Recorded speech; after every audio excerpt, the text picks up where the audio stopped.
ನೀವೇನಾದ್ರೂ ವಿಗ್ರಹ ರೂಪದಲ್ಲಿರುವಂತಹ ರಾಯರನ್ನ ನೋಡಿದ್ದೀರಾ? ನಂಜನಗೂಡಿಗೆ ಹೋದಾಗ ನಂಜುಂಡೇಶ್ವರ ಸ್ವಾಮಿಯ ದರ್ಶನನ ಎಲ್ಲರೂ ಮಾಡಿರ್ತೀವಿ. ಆದರೆ ನಂಜುಂಡೇಶ್ವರ ಸ್ವಾಮಿ ದೇವಸ್ಥಾನದ ಹಿಂಭಾಗ ಇರುವಂತಹ ಶ್ರೀ ರಾಘವೇಂದ್ರ ಸ್ವಾಮಿಗಳ ಮಠವನ್ನ ತುಂಬಾ ಜನ ಗಮನಿಸಿರೋದಿಲ್ಲ. ಈ ಮಠದ ವಿಶೇಷ ಏನಪ್ಪಾ ಅಂದ್ರೆ, ಎಲ್ಲಾ ಕಡೆ ನಾವು ಬೃಂದಾವನ ರೂಪದಲ್ಲಿ ರಾಯರನ್ನ ನೋಡಿದ್ದೀವಿ. ಆದರೆ ಇಡೀ ಪ್ರಪಂಚದಲ್ಲಿ ಇರುವಂತಹ ಏಕೈಕ ವಿಗ್ರಹ ರೂಪಿ ರಾಯರನ್ನ ಇಲ್ಲಿ ನಾವು ಕಾಣಬಹುದು.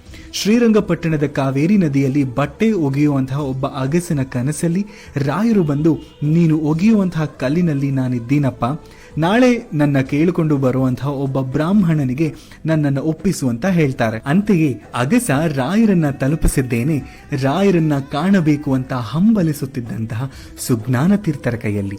ಅಂತೆಯೇ ಮೈಸೂರಿನ ಆಗಿನ ರಾಜರಾಗಿದ್ದಂತಹ ಮುಮ್ಮಡಿ ಕೃಷ್ಣರಾಜ ಒಡೆಯರ್ರವರು ಈ ದೇವಸ್ಥಾನದ ನಿರ್ಮಾಣ ಕೆಲಸವನ್ನ ಮಾಡಿರ್ತಾರೆ. ಈ ಪರಿಯಾಗಿ ಇಡೀ ಪ್ರಪಂಚದಲ್ಲಿ ಎಲ್ಲಿಯೂ ಸಿಗದಂತಹ ವಿಗ್ರಹ ರೂಪಿ ರಾಯರನ್ನು ನಾವಿಲ್ಲಿ ಕಾಣಬಹುದು. ಇದೇ ಸ್ಥಳದಲ್ಲಿ ಸುಜ್ಞಾನ ತೀರ್ಥರ ಬೃಂದಾವನವನ್ನು ಕೂಡ ಕಾಣಬಹುದು. ನೀವು ಕೂಡ ನಂಜನಗೂಡಿಗೆ ಹೋದಾಗ ನಂಜುಂಡೇಶ್ವರ ಸ್ವಾಮಿಯ ದರ್ಶನದ ಜೊತೆಗೆ ಶ್ರೀ ರಾಘವೇಂದ್ರ ಸ್ವಾಮಿಗಳ ಮಠಕ್ಕೆ ಭೇಟಿ ಮಾಡಿ ರಾಯರ ಅನುಗ್ರಹಕ್ಕೆ ಪಾತ್ರರಾಗಿ. Download ShareChat.